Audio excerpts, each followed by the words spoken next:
So I've really been struggling to finish this drawing over here. I've had a problem with concentration throughout my whole life. A lot of my life now is dedicated to trying to create an environment internally and externally around myself, which is as conducive as possible to concentrating on drawing for as long as possible. Fortunately, I've figured out some tools on how to deal with that. And so in this video, I thought I'd take you through some of the things I've learned over the years. Also, a huge thank you to Squarespace for sponsoring this video, but I'll tell you more about them later on. So my journey with figuring out that I really sucked at concentrating started when I was 7 years old, when I was diagnosed with ADHD. At the time, I think people were just diagnosed and prescribed Ritalin or Adderall and kind of just left to fend for themselves. There wasn't that much understanding of the diagnosis. So I went through primary school and high school on Ritalin and Concerta. And I hated these drugs. They made me feel awful. I really struggled to eat anything at all and felt like a zombie socially. So I had set out to try and find a holistic way of dealing with my concentration issues. I only really understood the extent of my issues after high school, when I was trying to draw for long periods of time and I just couldn't get as much work done as I wanted to. I constantly was procrastinating and found myself losing focus. And so I tried to find ways in which I could improve my focus without going back to things like Ritalin and Concerta. One of the techniques that I thought was pretty useful and taught me a lot was the Pomodoro technique, which, if you don't know, it's basically you set a timer for about 20 minutes, ideally maybe 25. You work for that period of time, you give yourself a 5-minute rest, repeating that process 4 times until you take a longer break, and then trying to just do that throughout the day. This technique is really powerful and it taught me a lot. The first thing it taught me was that concentration and focus is kind of like a muscle. It's something that you get better at over time. At first, when I started trying it, I could only concentrate for like 9 minutes, which is really bad. Eventually, after consistently trying, I was able to push that up to 12, 15, and eventually 20 minutes. But at that time, I felt like a sportsman and I was at my best. And it wasn't something that I now suddenly had access to. When I fell off the wagon and didn't practice, I went back down to 9 minutes essentially. Another thing this process taught me was the beginnings of a mindfulness practice, which is another massive part of improving your concentration. I started getting very interested in mindfulness and downloaded apps like the Sam Harris app or Headspace, where they do mindfulness meditation. And this was just getting used to discomfort in the body or in the mind. So it's not going to solve the problem, but it's going to help you just understand why there might be a problem. So the simplest way to practice mindfulness is to just bring your attention to your breath.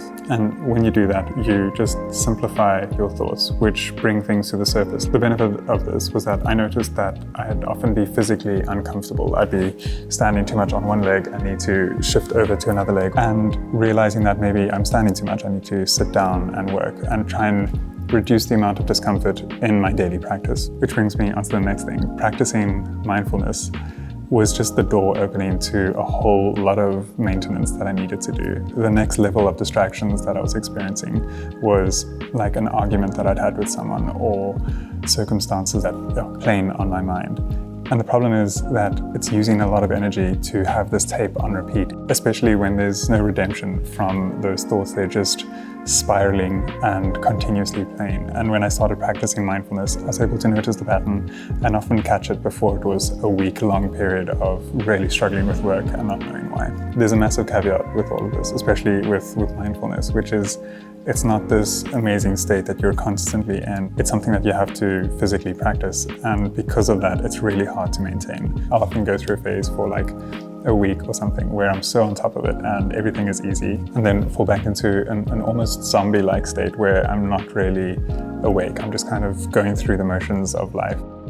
As my expectations of myself and my own demand for time started to grow with things like maintaining my drawing career and introducing things like YouTube, and sustainability became the name of the game. I needed to find tools that I could sustainably rely on. I was really experimental with things like nootropics, which, for those of you who don't know, nootropics are a broad term for any substance that is meant to improve cognitive ability. So the very basic one is coffee, which a lot of us use, and then it starts getting more intense to things like Ritalin, Concerta, and modafinil, which I experimented with, which is kind of at the top of that whole world of things. And The results were amazing. I was able to concentrate, but I didn't really like the idea of putting drugs into my body to try and push myself to a level that I maybe couldn't sustain. You can use drugs or substances to improve your cognitive function for a short amount of time, but all of these substances rely on a foundation, and that foundation, annoyingly, is sleep,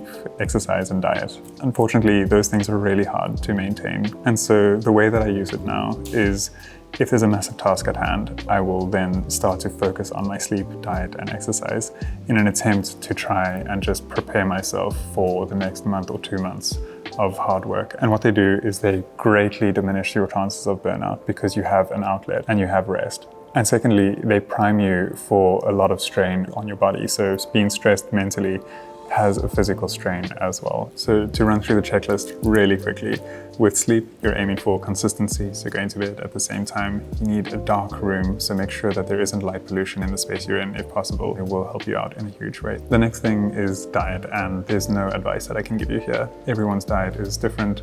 At least my understanding of it is we all need different things. There isn't really a blanket fix for every person. But listen to your body, practice mindfulness, see what makes you feel good when you eat it. And then lastly, exercise, which a lot of us have a hard time maintaining. And what I found here is to just do something really small. It's a tool. I'm not exercising to try and get ripped. I'm exercising to just tire myself out really so that I can sleep a little bit better. And on that foundation, you can build it up and eventually start getting a bit of fitness, which is fantastic and will absolutely help in your focus. So that's just a little checklist for an ideal kind of start to getting your concentration foundation. I should coin that. A concentration foundation that drugs like Ritalin or Concerta can then enhance.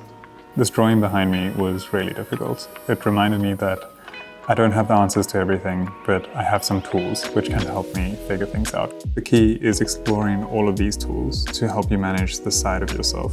For example, Ritalin, which I thought I would never use again because I hate the way it makes me feel. I now use it again as a tool in certain circumstances, and it's manageable and effective. It's helped me get through a bunch of drawings lately, and I'm grateful that that tool exists. Focus and concentration is just a continuous struggle for me, and it's something that I'm going to work on for the rest of my life, and I've come to terms with that. I'm never going to be able to maintain this perfect routine which can help me concentrate in the way that I wish I could, but I know that I can take steps to bring me slightly closer to that goal. Before I end this video, I just want to give a quick shout out to this video sponsor, Squarespace. I've been working with them for a couple years now, and they've played a huge role in my career, not only in helping me out and sponsoring these videos, helping me maintain this channel, but more importantly, early on in my career, I was looking for a way to showcase my work online. It's so important for any artist or creative to have a platform to show your work, to make it easy for people to find you and get in touch with you. Early on, I didn't want to spend a lot of time building a website, learning HTML, and I found that Squarespace just did everything very effortlessly. I never had to patch or upgrade anything. I could register a domain with them and set up an online store, and most importantly, I could design a portfolio and show my work the way that I wanted to. Also, every time I got stuck, their amazing support team helped me out instantly. So if you're looking at building a website, give Squarespace a try. And if you decide that you love them, use the software code and get 10% off your first purchase. This video was actually pretty hard for me to make. It's a really huge subject, and I feel so passionate about it, and it's hard to condense the journey and all the things that I've learned into one video and have it like a succinct thing for me to give to you. So I hope I did a good job. But if you guys have ways that you've been dealing with your concentration and helping you focus, let me know in the comments. I really love reading those, and we can all learn in that space as well. If you found this interesting or useful, leave a like. It really helps the channel out in a huge way. As always, thanks for the support, and I'll see you guys in the next one. Bye.